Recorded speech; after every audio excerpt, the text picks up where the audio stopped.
Kia ora and welcome, and thanks so much for downloading our 17th podcast. We're changing things up a little bit this week, as Mike and I are all over the place, covering tech ed, digital nations and a few other things.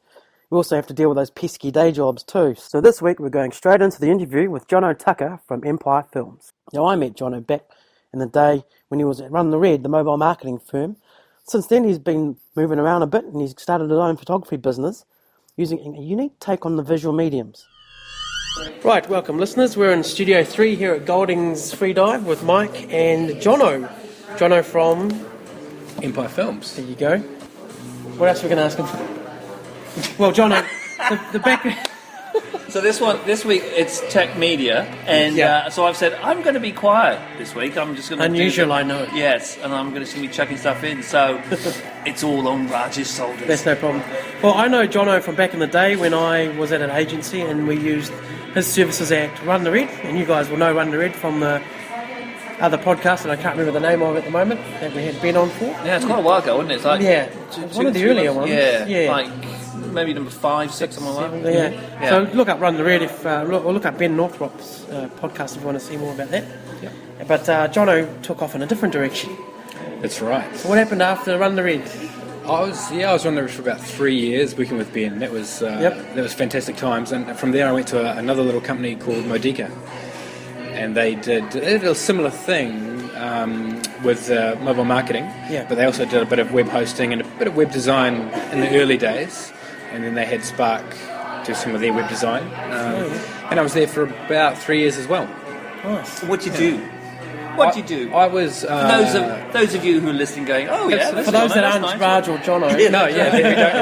Yeah. I did a bit of accounting. What did you do and what do you do, if that's different? No, absolutely. I when I was at Run the Red and Modica, I was account managing, bit of BDM... all those mobile marketing solutions type stuff. Totally. We'd deal with ad agencies that wanted an SMS campaign, or we'd deal directly with the likes of Vodafone or Sky or big corporates that were doing something from anything from a campaign to web hosting or So and in Modica they did a lot more of big grunty government web hosting. Mm-hmm. And they were using the datacom servers and so on. Yeah. Oh, yeah, that's cool. So now I remember when you branched out via Twitter. You branched out and started your own thing. Yeah. What was the genesis of that? How did you come up with that? Well, I was during the time I was there, I was always had sort of one eye in photography, and I was doing photography on the side. My photography started way back when I was a little bogan back in the day, and I did a lot of stuff for Performance Car magazine. All right. And I think we've got a title for this podcast, by the way. No. Back when I was a little bogan. Nice. So I did a lot of shooting for those guys. I wrote for them, and then that turned into some filming. I was filming for a little TV company called XS TV. Where Access? XS TV. Kiwis. Yeah, sorry. XS TV is an XS. Oh, okay. Yeah. And like XL, XL, yeah. And that, I was doing it on the side, and then I jumped ship out of Modica and set up my own little photography business. And initially, that was wedding photography. Yeah. So I did a lot of everything. When you start as a photographer, somebody's like, shoot my baby, shoot my house, shoot my car, and you're like, yes, I can do it all. Shoot this calendar or and you can. You take on anything. And by shoot this baby, he means photography. Yeah. Just so you know. Yeah, just to clarify. We think photography. I did that for part time for quite a while, and then I jumped ship, started my little wedding business, and did not very many weddings to start with. That evolved to video quite quickly, and it kind of cornered that little market in Wellington, doing wedding video. Yeah. And at the same time, parallel to that, I do the commercial side of it. Mm-hmm. So that's kind of what led me to where I am now.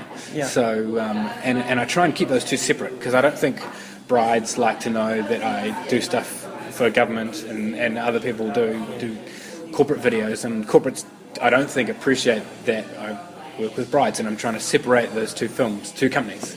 So I have Jono Photo and Film, or Jono Wedding Films, which sits over to one side, and then I have Empire Films, which is the corporate brand, which we go out and we pitch, and we've done stuff for Rabobank, and we've done stuff. Just today we got tapped on the shoulder to do some stuff with the Power Shop, and I'm really excited because that's taken 6 months to land that job with Power Shop through a lot of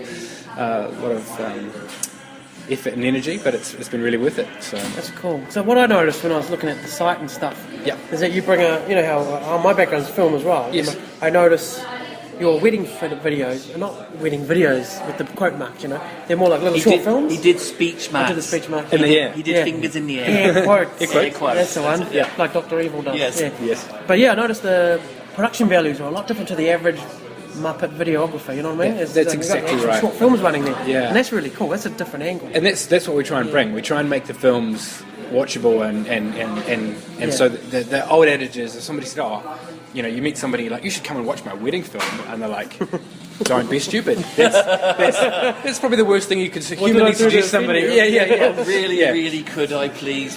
Yeah, come on over. Yeah. And I'll just dust off the DVD sleeve. Yeah. No way. And so we changed the thinking. We said, let's make them 6 to 8 minutes long and cinematic and awesome, and it's like a movie trailer. It's like a movie trailer. Like, the production value is very high. It's just the shortest parts of the speeches and the things that make it memorable, and people watch them and they go, oh my god, I was totally there, I totally got it, I got that fun. And I've had wineries approach me just from seeing the wedding films and say, that romantic feel, we want that to represent our winery, can you do that? And I'm like, that's what I'm all about. That's a win-win right there. So I've worked with 2 different wine companies down in Blenheim now, and they doing good fun stuff with them, and it all translates because the gear is the same for us. I think what we learned from event speeds up our workflow on corporate days. There's meaning event shooting a small gorilla. You got to get things done really fast. Yeah, on a wedding day, you've got one chance. Like, you finish the bride's makeup and you've got 30 minutes to get ready for the ceremony. And if you're not ready, you've missed it. If you missed it, you lose. Yeah. You don't get paid. It's the first kiss. If you miss that, you're dead. Okay. So we have to be super fast and right every time, because we can't miss it. And I'm running on a ceremony. I'm running 3 or 4 cameras, so we have to be agile with our equipment, and we have to know that our levels and our exposure and our everything is nailed in the camera, and that's everything from white balance to your audio level. And I think that translates over to being super fast to set up. So we get called up by my biggest client is Immigration New Zealand, and they call us in and they say, okay, we're going to interview the CEO. And not the CEO, he's not the CEO, he's the head of immigration. That's right. And 10 minutes later, we are set for an interview. So we're in his office and we've got lights up and we've got a mic on him and we are down with it. That's not a bad skill set to have, because our gear is built around that philosophy. Yeah. 10 minutes. Just get it done. But that's the world we live in, right? The digital age. Totally. Things happen in split seconds now and you've got to get it done. Yep. But he said government. Yeah, I know. I'm surprised. that must scare the crap out of them when you're like, I can do that. Here I am. Yeah, oh wait, I haven't prerequisited that. I haven't filled in the right forms yet. You're already here. That's right. True. Come on, let's go. True. That's what I like to do. Fast and get in there. I can't stop myself, can I? Sorry about that. It's all right. And so what's happening after that? How long have you been going now for? It's just like 4 or 5 years, right? Yeah, it feels like about that long. Yeah. Yeah. So that's you. Because it's basically a hobby that you started with. That's right. You'd be doing this anyway. Is that a fair call? That you'd be doing your photographing and your videoing, and you might have been doing BDM for someone else still. Yeah, You went, now I want to do that. Yeah, the salary and the advertising stuff funded, I think, the gear. Because I think there's no way, as a hobby photographer, there's no way you can afford to roll with the big gear that all the marketing sells to you. Yeah. You simply can't afford to buy 4K for a body and then another $4,000 for a lens, or another $2,000 for another prime lens, and so on. And so I have so much kit now, it's almost silly. Yeah. But I think that was funded originally out of having a salary that I could lean on that, and that started the company. Okay. Because then when I went full time, it's like I don't need to buy a damn thing. Yeah, I just you're ready to go. I just need to shoot stuff and bring in money and kind of shoot what I love and attract more clients that way. Yeah. And I think that was kind of a winning philosophy from a small business, so we could bootstrap it and not have to go into debt. So I was happy with that. So 10 years ago, Yes. because we talked to a lot of techie startups and product startups and technical ones. Yeah. If they want to start up, they'd have to buy equipment and have a lot of assets. Whereas nowadays, you look at someone who does a startup that's technical, and you think, computers and... Jesus, you bought something. It's all in the cloud. Is the massive asset outlet that you're talking about, is that changing with, and I'm looking at the phone, and I'm looking at, is that shrinking, or is it still, you still need the best of everything? There's a certain analogy, I think it's kind of, the best camera you have is the one that's with you, and the other thing is, I find that people that have all access to all the best gear can very easily say, it doesn't matter what camera you have, I can still do magic. Mm-hmm. You know, you could give a director a DSLR and say, make me a good movie, and you could give a student a Red Epic, a Red Dragon, 6K sensor, an Alexa or something, $100,000 camera, they would turn out rubbish. Oh, okay. Yeah. So there's a certain element where it's like I need a camera that's so capable, and you can produce from there. Yeah. Because I think in this industry people get dazzled by gadgets. Shiny. Totally. No, really? just and I too. I'm an Apple fanboy. Yeah. I have Apple everything, and I have we all have Macs at home and iPads, and we have Apple TV, and I love that stuff. And I think that carries over. But there's a kind of a point where you have to say, look, I have to stop buying stuff because it's just a toy that and if you in film and video, if you overuse a toy, it gets tired quickly, and you've got, if you get something cool and fancy, like there's these new rigs, these gyro rigs that it's a gimbal that's electronically stabilized, and these brushless motors on 3 axes, and you put a camera and you hold it center, and you can literally do that, and the camera stays. I've seen the Dancing Man. Yes. There's a video with a man. With beer. Right. He's got a beer on top of it. Not a camera, he's got a beer. And demonstrating the capability. Right. And these things, they're coming out. There's a guy in Noringa Gorge that makes that tech, but they're worth $15,000. Yeah. And they launched on the market about a year ago, and they're kind of about $5,000 now. And you can go out and you can get one, and you can have the newest and greatest thing. Right. But if you overuse that, then you just look like that's all you're using. Yeah. So it's kind of like, have fancy toys, use them sparingly. Reminds me of the Steadicam that came out, when I was doing it. Steadicam was the big thing, and then suddenly NYPD Blue was shot like everyone's shaking the camera. Everything is shaking everywhere. Yeah. And there's always, gear's always advancing, and I think people want, same with web video technology, people want more data, more information and less data size, file size. So you want 4K, but you want it in a file size that's as small as possible, right? You can just email it, yeah. That's right. Yeah, you want to be able to email an HD file, email the Blockbuster through your mate, or to get it on your phone.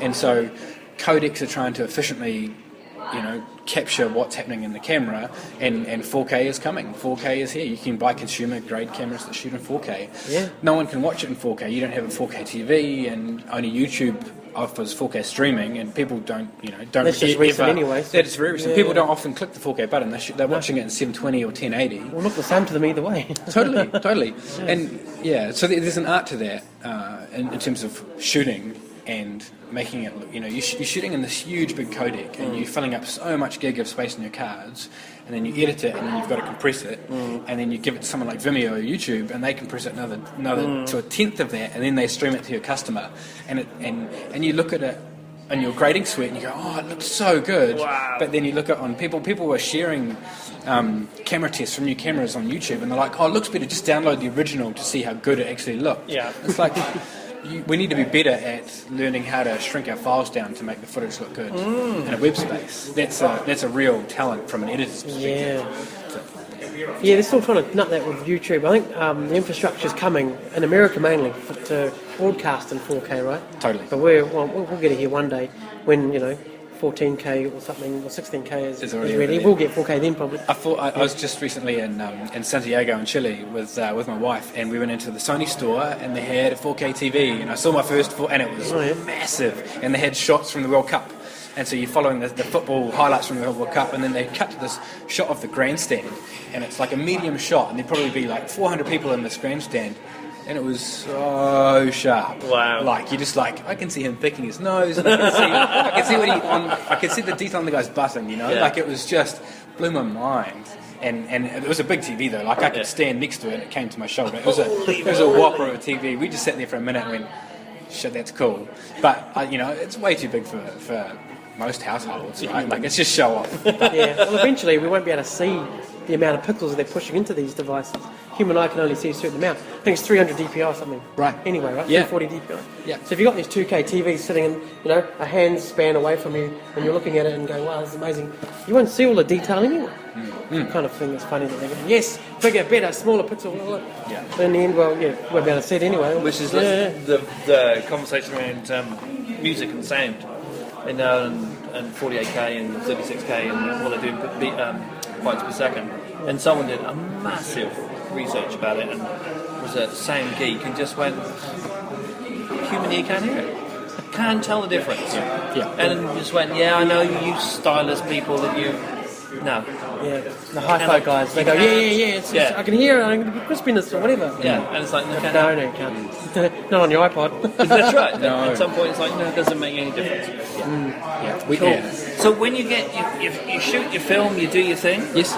Is that the creative part, or is it going back and sitting in front of your Apple TV and making is that the creative part? Oh, that's a really good question. It's a really good question. You can absolutely murder a film in the edit after you've shot it well. Yeah. But if you haven't got shot it well, you're pushing shit uphill. Oh, okay. So there's, what's the phrase? Polishing a turd, my friend. Well, that's right. That's No. Yeah. We'll fix that in... We'll fix that in post. There you go. I've heard this. Which you can even do. You can do a lot more of that these days. Oh, yeah. Yeah, that was the line back in the day. Yeah, Fix it it's in post. for us. What we're doing now is with the education says when you're shooting, you should shoot with a really, really flat color profile. So you desaturate the image, you decontrast the image, you take all the sharpness out. Okay. And the idea is that if you don't, you ask the camera not to do those things, you get a flat image, you put it into your grading suite, your editing suite, and you bring the color back and you make it more vibrant, you bring the sharpness back and the contrast back, and you've got more control because you've got this big grunty computer handling the algorithms, and you end up with you grade it. And so we started with that and went, shit, that's actually taking us a lot of time in post. And so true cinema guys are like, yeah, we're going to shoot really flat and spend all this time and it's going to look amazing. But now we're like, we want a workflow that's actually really compressed and easy. And we love the look naturally that comes out of the camera. So instead of shooting flat, we actually bring it up to about sort of 8 out of 10 instead of 1 out of 10. Yeah. And we make it look, we bring the colour back because I like the colour that we get out of our cameras currently, and we just bring a bit of the contrast down and we bring that back in post, and it's a fast workflow. Half the work's done, right, when you bring it in. Yeah, that's right. It's exactly right. Less steps in post. And so that's one half of it is to grade, but the other half of it is the cuts and the frequency and the pace of the edit and telling the story. And so you have to really be able to do that. And so that's why I have very, very early when I started my film journey, I've been using an editor. So, the editing programs it's like Photoshop or anything else. They're really programs you have to deep dive into. You have to be really in depth into. So I figured that if I have an editor working for me, and that sort of thing. Yeah, really complex. I know where you're at, man. And so I figured if I have an editor work with me, then that's his focus, and he's faster on the edit suite than I am because it's what he does every day. And with our sort of combined guidance, I tell him what I want stylistically in terms of a grade and a style and a warmth and so on, and or a cut pace or anything like that, and he applies that, and he can do that really quickly. And the more we do it, the better we get at understanding each other's language and so on. But that said, if you overexpose your shot before it gets in the camera, or if you have footage that is just shaky or it's just not even straight, you're doing yourself a disservice, and some stuff you just can't fix in post. Yeah. So and bad audio will break you. That's the biggest rookie mistake, or the biggest learning mistake. So you don't use iPhones then to record people? No, I can't doubt it. believe Not this. for your high You told me production this value. was state of the art, mate. State of the art for us. Yes, it is. It's a relative, right? Yeah. There's a fantastic company in Australia called Rode Microphones, and they'll sell you high-end $1,000 shotgun mics, but they'll sell you clip-on mics for the iPhone that make it really pop. So you can get a $60 attachment for your iPhone, and you could go and interview. That's what we want. That's what we should people, have. and be fine. Yeah, have a look Episode at 20 Rode. when we discover it. Yeah, I know. Or whatever it will We've be. been on and off shopping around for maybe we should get some mics. We've had some audio feedback. No, excuse the The audio feedback. Yeah. It sounded like that basically, they're whining anyway. But you know, right, some people are right, we do need some decent audio gear and Happy to show you some. because there's been talk about making this into a video one day. Right. There you Well, go. eventually, definitely, Down the Access track, Planet yeah. needs to go video. People want to see it. Yeah. Well, I don't know if they want to see us. But They might want to see the people we're talking to. yeah, exactly. We just point at them it the whole has to time. go. I mean, we're not quite sure how we're going to do that because we can't come to Goldings. Right. And I remember you telling me There's no that cameras, no sound and lights. light. Sound and light, Yeah, but sound absolutely. yeah. You definitely notice if the sound quality is bad on any film, right? Yeah, Yeah. you judge Straight it. away. Yeah, you very quickly judge it. We get But then we told- just talk those into silent mode, so it's fine, you know. We'll do a silent podcast. Yeah, that'll work. Everything's in the show notes, and then you just carry on. That's what you say at the beginning. Bingo. The tech that you then use, or your editor use, is that all locally stored stuff, or are you now starting to use cloudy type stuff? And I'm thinking of, do you know Whipster? I do know Webster. Yeah. They're really good. It's a very cool product. I mean, I know it's not. I don't know. Is it focused at Yeah. what you guys do? Yeah, absolutely. Is that a thing you would use? Yeah, I was aware of Ripson right at the start. I actually filmed their Angel pitch where they had everyone in the room at the end of their season. I was commissioned to film that, and so I that's when I first learned about it and thought that's genius because it's a real need and a real solution, and I loved it. I tried it in the first trial, and I actually tried it with my biggest client, with immigration. Oh, straight at the deep end. Yeah. On a beta version. Totally. Nicely done. Yeah. How did that go? Not well. Not well. Yeah. Yeah. They made a comment, and then he's like, he couldn't edit his comment, and he's like, Jono, what have you sent me? This is rubbish. And I was like, look, I'm pretty sorry. We'll find another way. So I am watching that with Pre-release, pre-everything. Yeah, I'm watching it with an Everyone eagle eye, and I really, really hope it has some awesome features. And I emailed them, and I said, look, this is what my client said to me. Guys, if you could do this, I'll be here in a heartbeat. Yeah. Because we'd use it every film. Every film. Yep. So we currently use Vimeo. We'll upload to Vimeo, we'll put a password on it, and we'll just get the client feedback that way. Yeah. So, but to answer your question, in terms of cloud, so Hamish edits on Premiere. He's part of the Creative Cloud suite, and I edit on Final Cut on my Mac. And How do you find the two different formats trying to clash? They don't talk well. Yeah. So usually most production houses pick one or the other. Hey, Google or Microsoft. Oh, okay. Yeah. And I've gone Apple Final Cut, and I love it because it was cheaper up front. I own the software, and I think it's excellent for my level. But Hamish he's an editing professional, and he's gone Premiere, that After way. Effects, all that Totally the suite. And so Did you use Audition just on the sidebar? Yes, Did yes. you use Audition? Yes, Yeah. it does. Oh, cool. Yeah. Just wondered.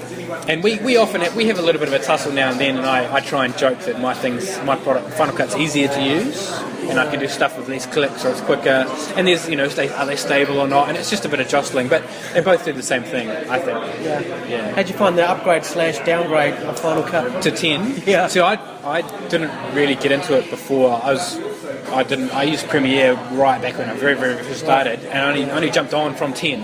Okay. And before that, I'd used iMovie for things at home.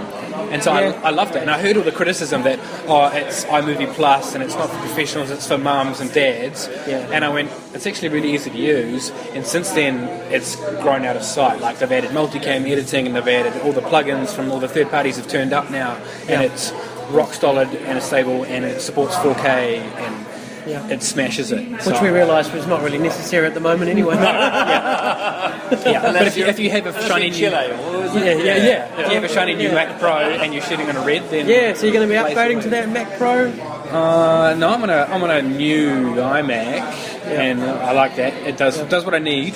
When we go to 4K eventually, the horsepower will be worth it. It's the only one I know that can spit out 4K to 2 or 3 monitors, right? Yeah, So, yeah. Hamish is editing on an older Mac Pro Tower, not the rubbish bin one.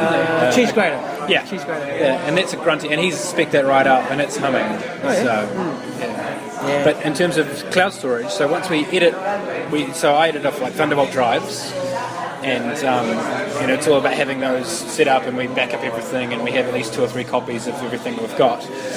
Then we send, what we do is we create a master in ProRes, so we create a ProRes version that we export and say that's our master at the end of the edit, and then we compress that down to a web version, an MP4 version, that goes straight to Vimeo, YouTube for the client, or to the USB, and then they do with it what they will. Yeah. So only the MP4 version ever goes online. So right. Is that what the client gets as well? Yes. Because they're not going to need anything more? No, we can give them a ProRes, but it's so like, for example, if I give, like with immigration, we'll give them a 1 gig MP4 file.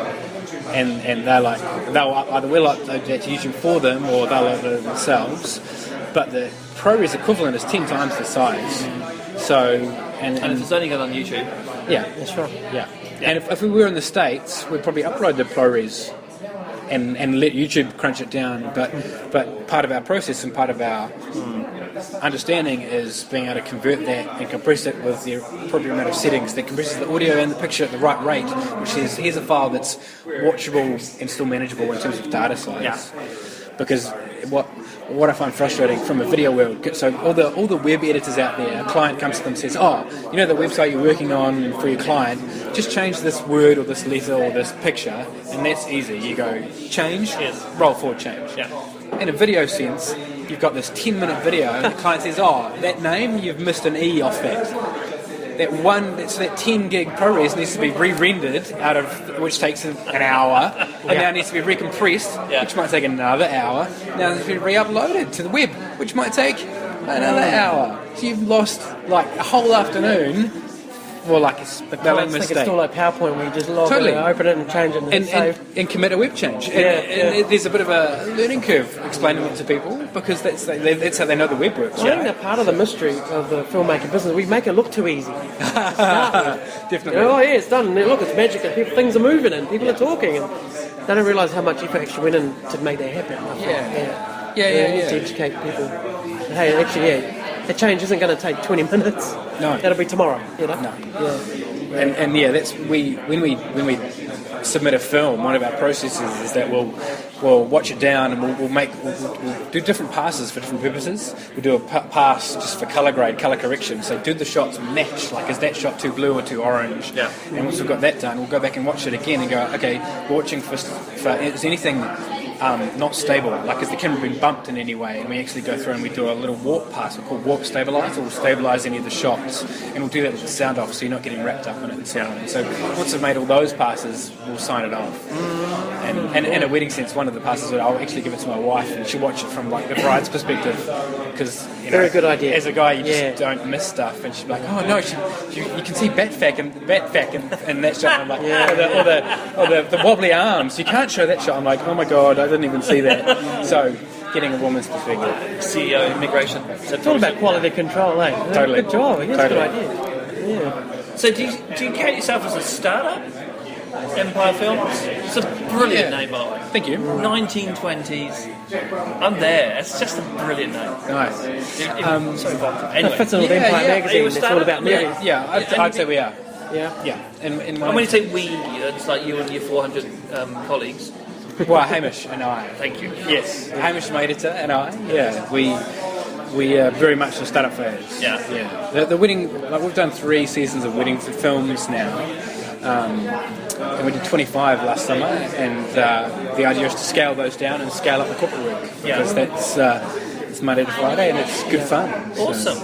So, and is there lots of people doing this in Wellington? Yes. It's Wellington, it's Miramar. That's right. Yeah. I mean, everybody's a film person. Totally. Totally. There are a lot of people that offer. Really? Yeah. Well, on one hand, it's so easy. Like because I started in photography circles, I know a lot of the Wellington photographers from a commercial and a portrait perspective, and for those guys, their gear can shoot video, which is how I started. I mean, I give courses, I've run workshops for the NZIPP and the AIPA on how to do that, and on basically my journey. Yeah. And so at one end of the market there's those guys, on the other end of the market you've got like the Weta and everyone in Miramar who are like, who if they don't have a job at the moment, they'll come and colour grade or sound grade or do work with you, and that's not a bad thing because you've got access to some cool talent now, if you know those people. But it's different strokes for different folks. There's a cool industry. There's a spectrum of the industry. You've got guys that works on Shorten Street, and then you've got guys that are making New Zealand movies. You know, the Taika and all those guys making those really cool stuff. And there's a whole different crew of guys that do that. They probably wouldn't touch what I do. You know, we do corporate stuff. Do you see? I mean, that's a good call. You see yourself from like, I'm gonna get shot for this. That's right. Right at the bottom of the chain is the wedding photographers. Yeah, the lowly.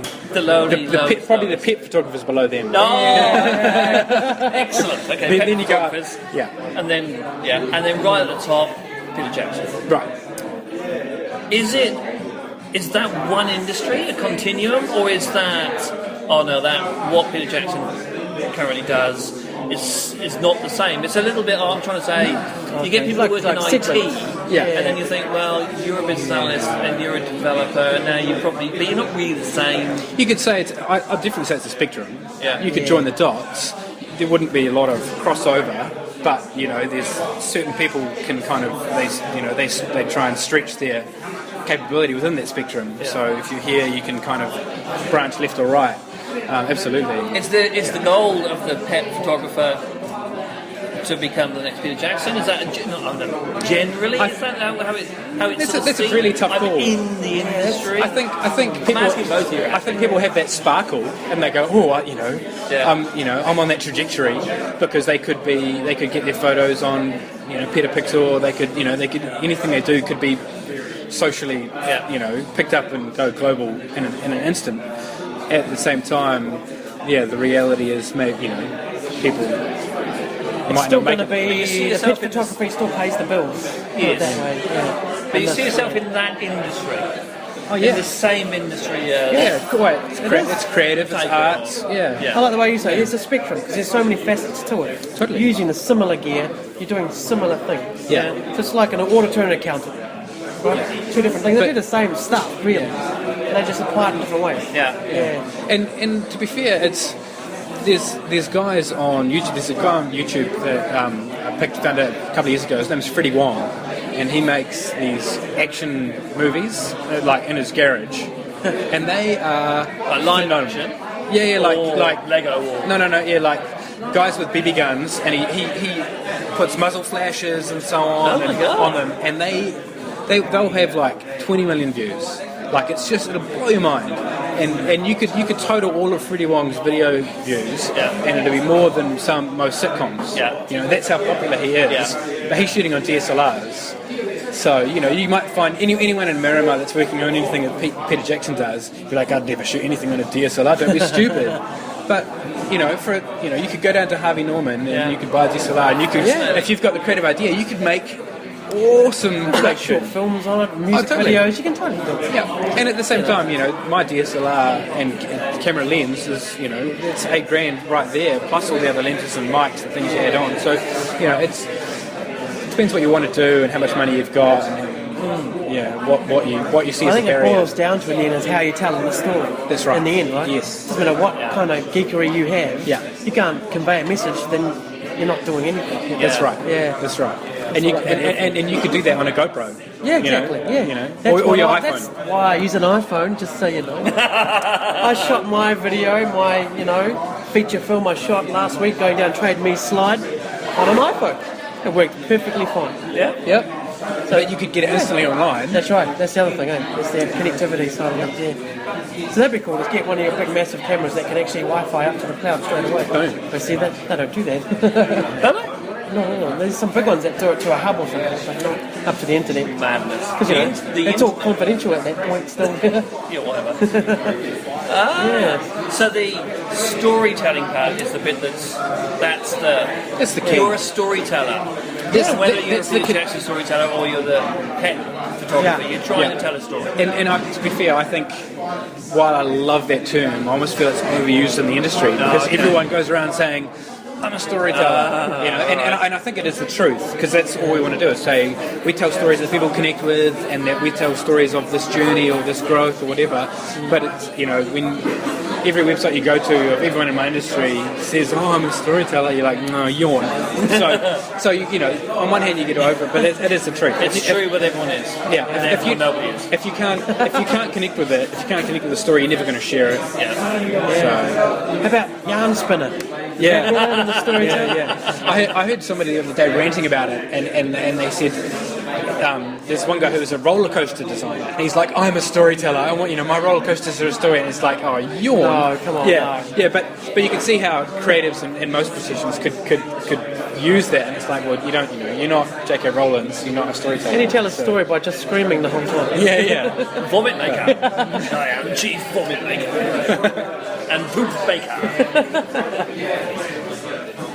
So what's next for your endeavour? You want to grow and to get a few more people on board? Yeah, a full-on production company, or we want to take on bigger and better. We want to find the stories that we want to tell. Wait a minute. He wants to find yarns. He wants to spin. Look out. That's right. It's we want to build an awesome reel that says here's our capability, here's the type of clients that we want, and really show people what we're capable of, and then people will hopefully come and say, I want one of those. That's the idea. Okay. And in the meantime, we're doing really well with the clients that we've got, and we're just looking for new ones. Yeah. Cool. Speaking of which, where can we find some of your work online? Where can people go have a look? This is going to come out in a few weeks, isn't it? So in that time, I'd suggest people can look me up on Twitter. At Text Jono, TXTJONO, Text Jono. Otherwise, text as in text. TXT. I like it. Yes. On Twitter, you got Text Jono. Text Jono. I like it. From the mobile marketing. From the mobile. I never changed it.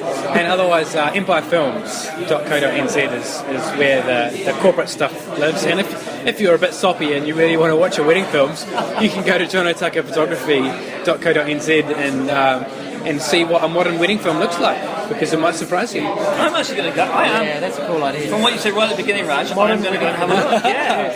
Yeah. Off chance, side thing. Do you know Dion from the amazing wedding travelling? Yeah. Fantastic.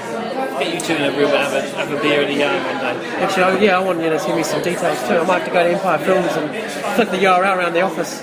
Yeah. Awesome. Yeah. I appreciate your time, Jono. Thanks a lot. Thanks for having me along, gents. Appreciate it. No worries. That was a cool interview with Jono. The guy knows what he's doing. Special shout out this week to Mark Tantrum, another photographer I met recently on a shoot, and he's also a fan of the show. Cheers for your support. Next week we catch up with Michelle Dickinson, who is Nano Girl on Twitter, who rips apart a Surface Pro 3 for us to have a look around. I also sent her my old iPhone 4S in millions of pieces for her enjoyment. Tune in next week for her insights into beautiful technology. And as always, don't take our jibber jabber as gospel. Get all the links to the stories we reference in our show notes. All the notes are in one place. You've used your brain, you found them. They're linked from the #MePodcast post, and that goes up live on Tuesday. Or you can simply Google Access Granted Show Notes. And on Twitter, look for me at NZRaj and Mike at Miramar Mike. Use our podcast #AccessGranted or email us at accessgranted@me.co.nz. And for all the other hashtag goodness, such as the Twitter links, the Facebook page, news, prizes and events, and much more, go to #me.co.nz. Thanks for your time, and see you next Tuesday with the Kiwi tech news and interviews for those that make our computers do what they do. #me.co.nz